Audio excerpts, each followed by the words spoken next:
Brian and Mbeumo, Dominic Szoboszlai, if you're on Wildcard, surely you're bringing these players in. Welcome back to another video. We're going to be talking about a Game Week 10 Wildcard draft today, but that's useful not just for those on Wildcard, obviously, but for all of you lot that are looking at bringing players in, right? These are players that I will be looking to bring into my team in the not too distant future, or perhaps I already own a fair few of them. So look, without further ado, a Wildcard, the positives are obviously always there. We do have AFCON transfers coming into effect in only like 5-6 weeks' time. Come game week 16, we're going to be topped up to 5 additional transfers. With that in mind, you really need to be holding a wild card. Probably not. Using it now or using it in the next couple of weeks, if you've still got it, is probably the optimal play. But look, let's go through this team. I've gone triple up on a couple of teams. Let me just talk you through them. But before I do hit that like and subscribe button if you can. Drop a comment if you've got any questions about your team as well. I'll be sure to get back to you. So look, here we go. Triple Arsenal. Triple Arsenal is coming up. We're going to start with triple Crystal Palace though. Because I don't feel like many have got the right Palace triple up. Many have got a Palace double up, right? Chris Richards is popular. Mark Gahey's popular. Lacroix's quite popular. Most have got one of the centre-backs plus one of the attackers. Getting on triple Palace now is a huge benefit to those on Wildcard. To those that aren't on Wildcard that will move to triple Palace like me, I'm going to own triple Palace, but it's not the right triple up. Like I would love Munoz. Can't get to him. I've got Chris Richards and I'm happy enough, but Munoz is the outstanding pick in that back line. What we thought with Munoz this season was, yes, we'll get all the attacking returns, great, but will we get the DEFCON? And therefore, if Richards, Gahey and Lacroix are getting all the DEFCON, are they closing the gap to Munoz? And are they therefore just as good, if not better value? Because the gap might be very, very small, if at all, because of the DEFCON weightage. However, Munoz is getting the attacking returns as we expected, but he's also getting the DEFCON. We didn't quite see that coming. So he's the outstanding defender to go for. He's not much more than the others. If you can stretch to him, do. 5.7 million is not cheap, but see him as a winger. See him as a midfielder, because that's what he effectively is in this Crystal Palace system. The Palace fixtures are outstanding. It's Brentford at home next. It's Brighton at home after that. Their next 5 games see 3 good home games, and then trips, I think, is to Wolves and Man United. Like, it's a brilliant run of 5. Munoz is in. Ismaila Sarr, no one's talking about him. No one's talking about Sarr because everyone's going for Mateta. I understand it. In game week 8, he broke the XG record since they've been logging it in the Premier League. He clocked 3.5 XG in one fixture when he got his hat-trick. We've not seen that before. Even Erling Haaland hasn't created that sort of XG in a game, and this was at home to Bournemouth. Game week 9, he disappointed against Arsenal. Fine, we probably expect it against that back line. But we're all expecting that XG and that shot volume to come back in for the next couple of home fixtures. So, of course, we want Mateta in. But Ismaila Sarr is also going to be heavily involved with a lot of those Mateta chances, and he's also going to get a lot of chances in his own right. Ismaila Sarr is a no-brainer pick on Wildcard. Everyone went Enzo last week for game week 9. Like a lot of the content creators and people in the Twitter sphere of FPL. Enzo. No one went Ismaila Sarr because it was an Arsenal entry point. I understand that. Ismaila Sarr's the better pick. They're both the same price, give or take. Sarr over Enzo for me. It's who I've got in my team, guys. So if you're not moving to Mateta this week, move to Sarr. Sarr, Mateta, Munoz. It's the brilliant trio. It's effectively the Palace front 3 here, which is mad because one of them's a defender. Arsenal triple up, we're not going to spend a huge amount of time on. It's not Gyökeres. It is Saka.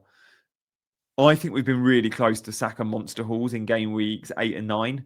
7 and 8. In 9, he was clearly ill and got the early sub. Saka monster haul, I think, is coming. Keep the faith. He's the outstanding, obviously, Arsenal attacker to go for. He's also a placeholder.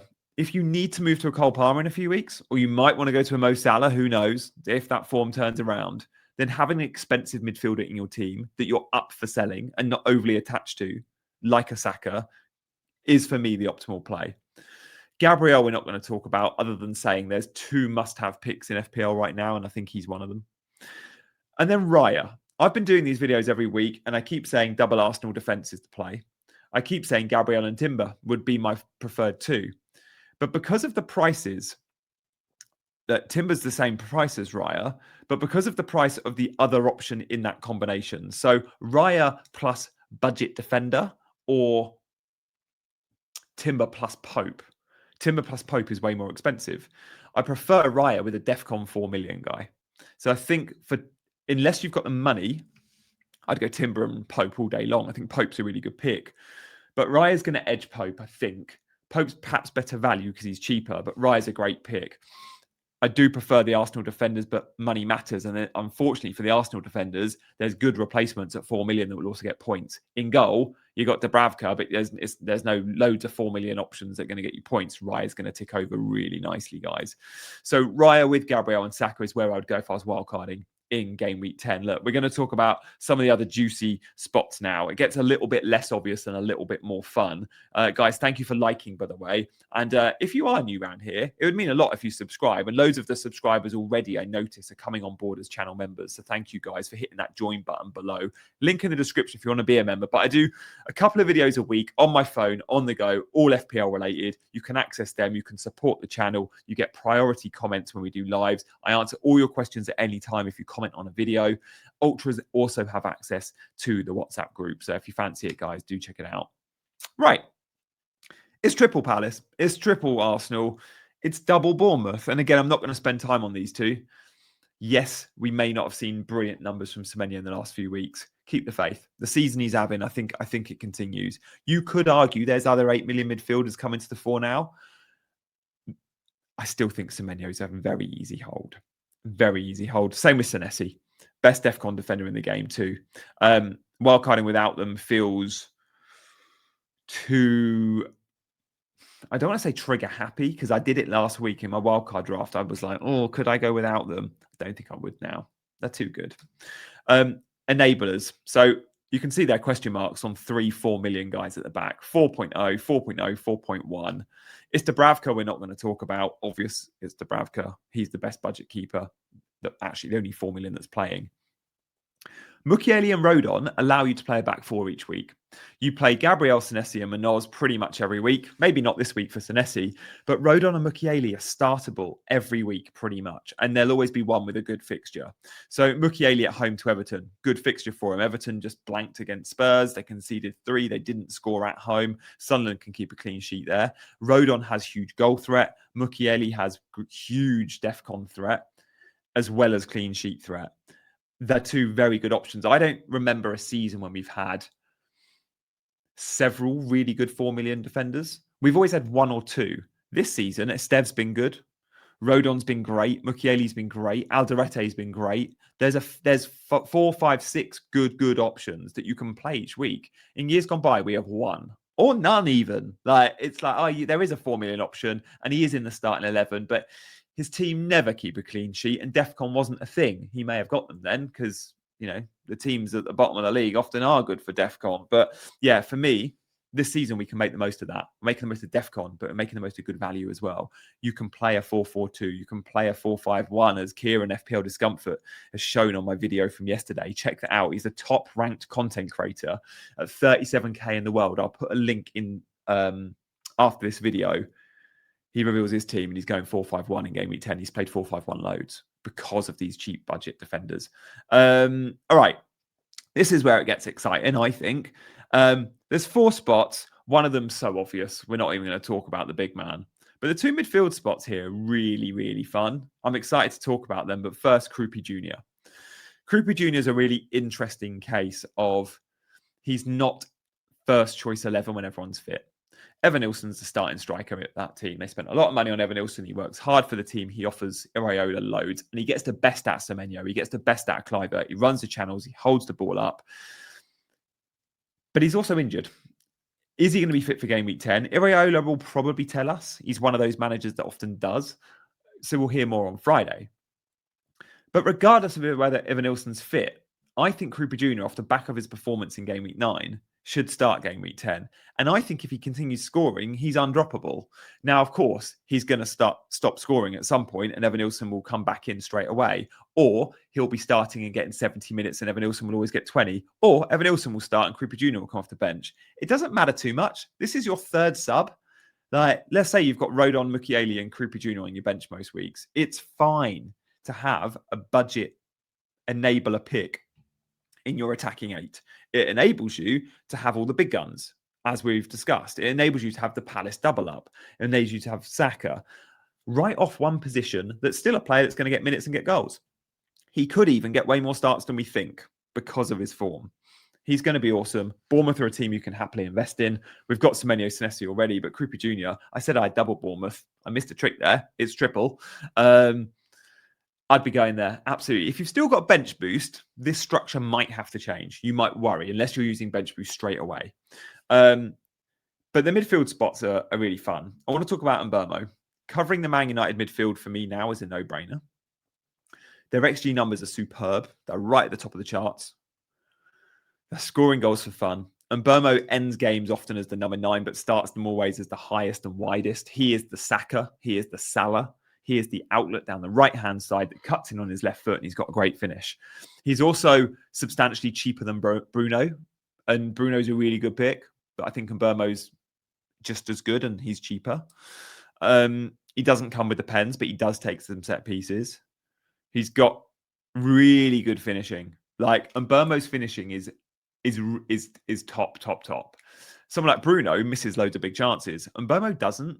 Yes, Mbeumo's not on pens, and yes, Mbeumo's not going to get DEFCON, but he's higher up the pitch, and he's always getting himself into shooting positions, and he actually converts those big chances. Bruno fluffs his lines a lot, or scores worldies, pretty much.